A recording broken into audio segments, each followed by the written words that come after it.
Good morning public. काय चाललंय तुमचं? माझं तरी बरं चाललंय, म्हणजे तुमचं पण बरंच असणार, याच्यात काही शंकाच नाही.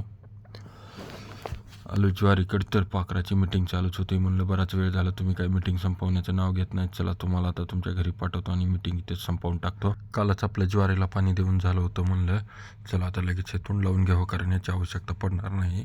तोंड काढून घेतलं आणि याच्यावरती ताटली लावून टाकली आणि याच्यावरती एक मोठासा दगड ठेवून तोंड पॅक करून आपण आता विहिरीवरती आलो. बोर चालू होतं, विहिरीमध्ये ताण लागलेली होती. म्हणलं चला आपण पण पाणी पिऊन घ्यावं. आणि गव्हातून वाट काढत काढत जाऊन पुढते मोटर चालू करायची होती. मोटरचं बटन दाबून मोटर चालू करून घेतले.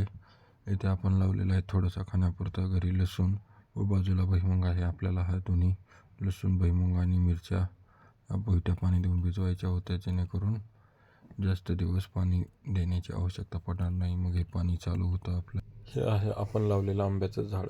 एखादं फळझाड आपण लावावं आणि त्याच फळझाडाला फळ यावं आपल्या डोळ्यात देखत, आणि ते फळ आपण खावं. याच्यापेक्षा मोठं सुख मला तरी कुठलं असेल असं वाटत नाही. चला मित्रांनो.